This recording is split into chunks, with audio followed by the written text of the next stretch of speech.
the magistrate and his cat. My father has always been a strict man. Being a magistrate, I suppose he has a strong sense of right and wrong. Perhaps, too, he feels that he has a public image to maintain. Sometimes that can be hard on us children. I remember when I was caught red handed taking two ripe mangoes from our neighbor's tree. It was a fine tree, and each year it had an excellent crop. It stood close to our garden wall, and some of the branches hung temptingly close.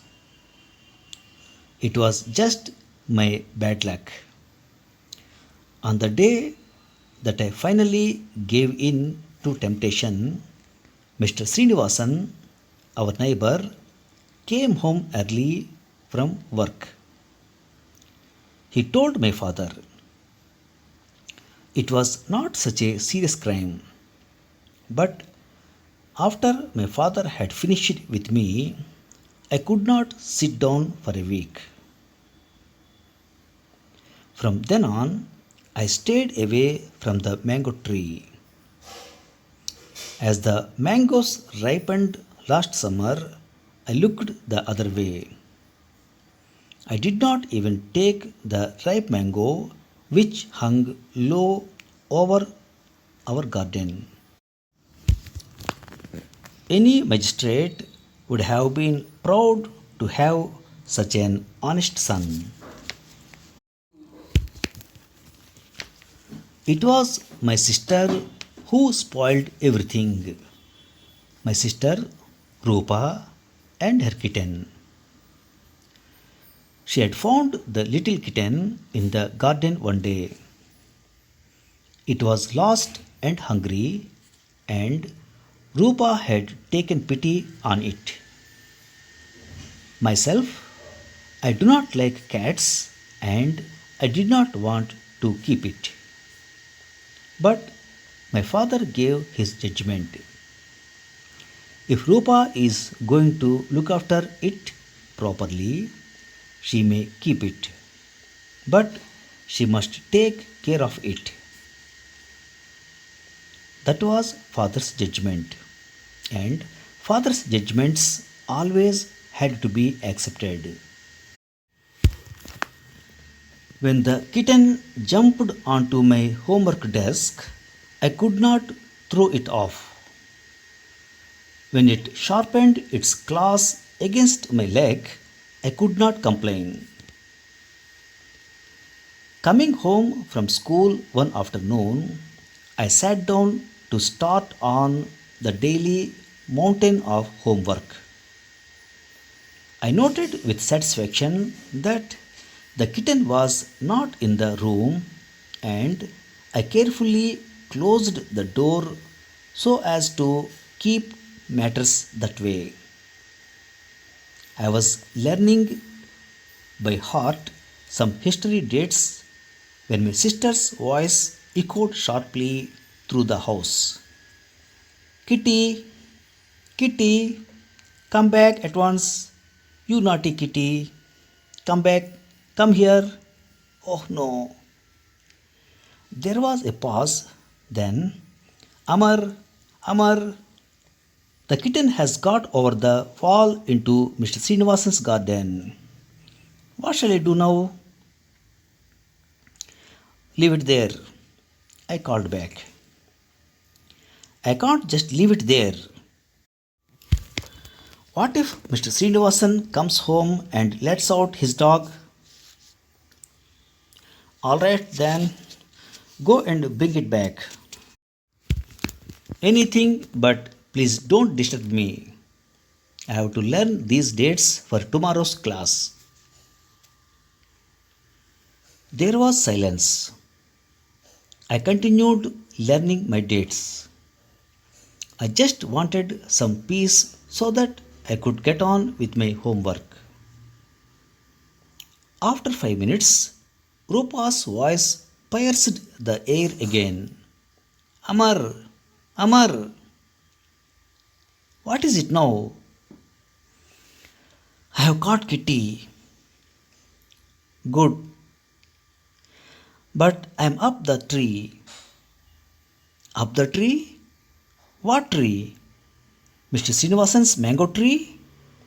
I raced outside. What on earth are you doing up there? You know what father will say if he sees you. I'm not picking mangoes, you dope. Do you expect father to believe that? Well, you told me to bring back Kitty, Rupa protested, and that is what I am doing. When I climbed over the garden wall, she ran up the tree. So I came after her. I have caught her now. Get down then, I called, before father comes home. That is just it, said Rupa. I can't get down. Rupa was sitting far out on a branch of the tree. She was astride the branch with her back to the tree trunk, and the branch was bending under her weight. She was holding the kitten in her arms, so she could not use her arms to turn round and climb down. How am I to get down? She cried.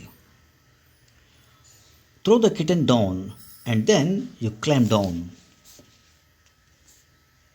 Throw Kitty down? From this height? She will be killed. No, she won't, I said. Cats always land on their feet. Well, I am not going to take the risk, said Rupa firmly. You will have to come up here and help me. You take Kitty while I turn round. Then we can both climb down. I did not like this idea at all. Look, I began. I promised father. Rupa burst into tears. I am stuck. I can't get down. She wailed. Oh, all right, I called. I am coming.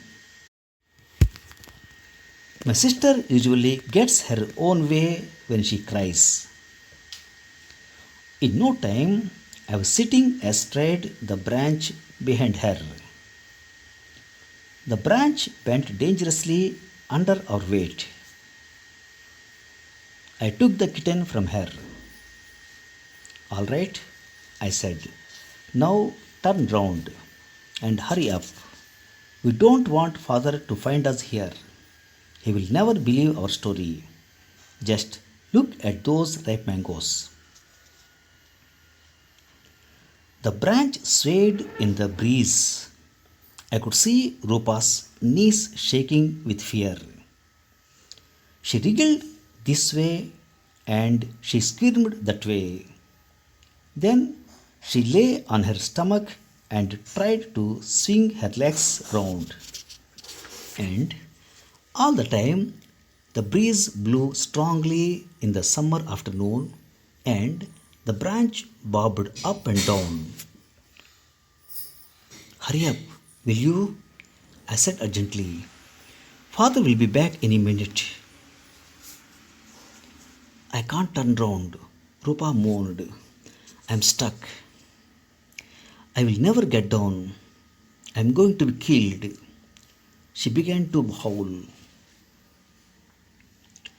Above the sound of her crying, I heard another sound, a dreaded sound. It was the sound of a car stopping in front of our house.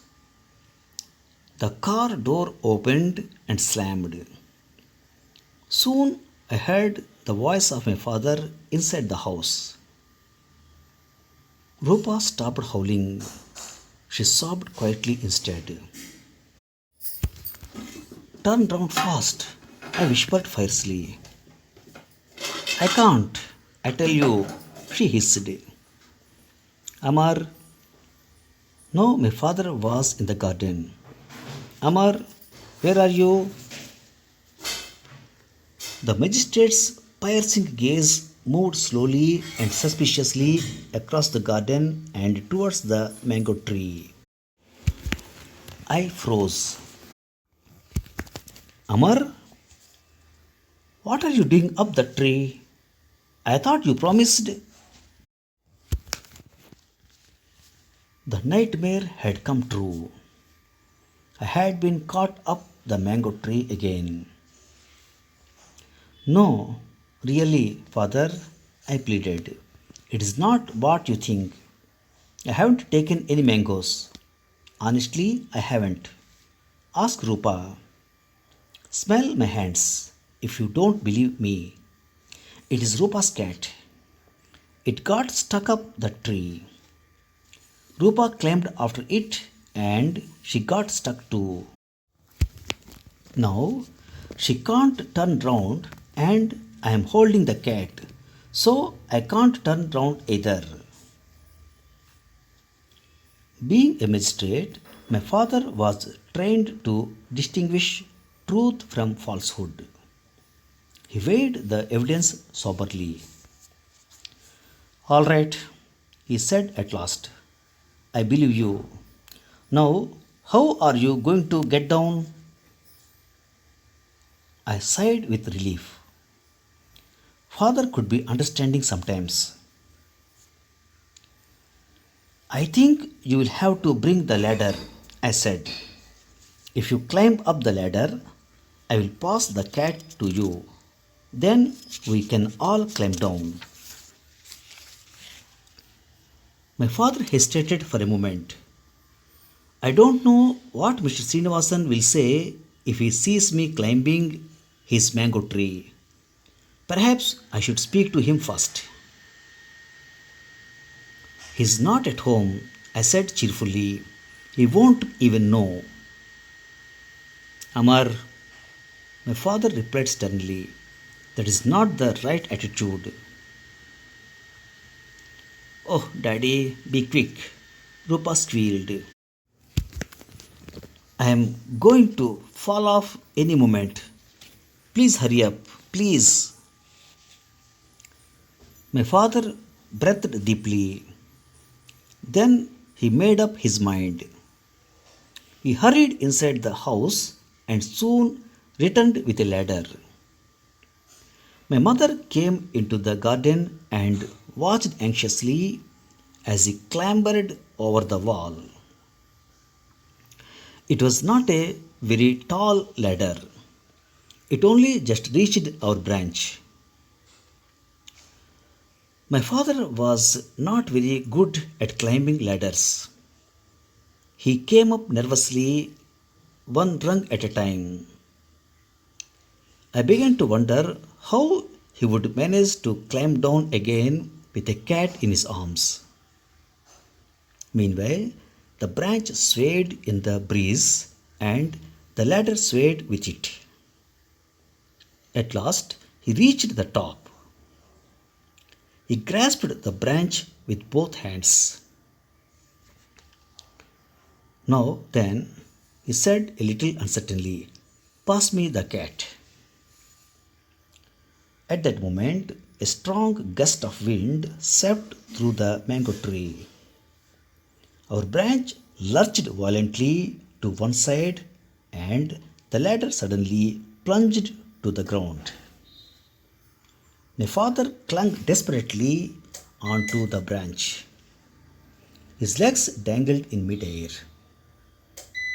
The cat, thoroughly alarmed, sprang over my shoulder, scrambled down the tree, and raced back to our garden. Oh, screamed my mother. Are you all right? Beads of sweat stood out on my father's forehead. Don't ask foolish questions, he snapped. Prop up the ladder again, fast. I don't think my mother had climbed over a wall for many years. I am sure she had never climbed over a wall while wearing a sari. She did not find it very easy. Hurry up, will you? My father called. I can't hold on much longer. At last, my mother slithered down into Mr. Srinivasan's garden and hurried across to the mango tree. Oh, this ladder is heavy, she puffed. She heaved the ladder against the trunk of the tree. My father was sweating heavily now. Rupa was howling loudly. Suddenly, a man's voice boomed across the garden. What is going on here? Before anyone could answer, a powerful gust of wind rocked the mango tree and there was a great crack. The branch snapped and we all crashed to the ground amid a cascade of leaves and mangoes. A ripe mango landed on my father's head with a splat. Just what do you think you are doing? Bellowed Mr. Srinivasan. You are a magistrate, sir, and you have brought your whole family to raid my mango tree? Mango juice trickled down my father's face. He did not look very much like a magistrate. No, no, no, he stammered. We were trying to rescue the cat. Cat? What cat? Retorted Mr. Srinivasan. I can't see any cat. It was quite true that no cat was to be seen. Do you expect me to believe a story like that? You should be ashamed of yourself. And you, sir, a magistrate. I do not know where the cat went. We never saw it again. This year, another stray kitten turned up in our garden. But no one suggested that we should take it in, not even Rupa. Thanks for listening.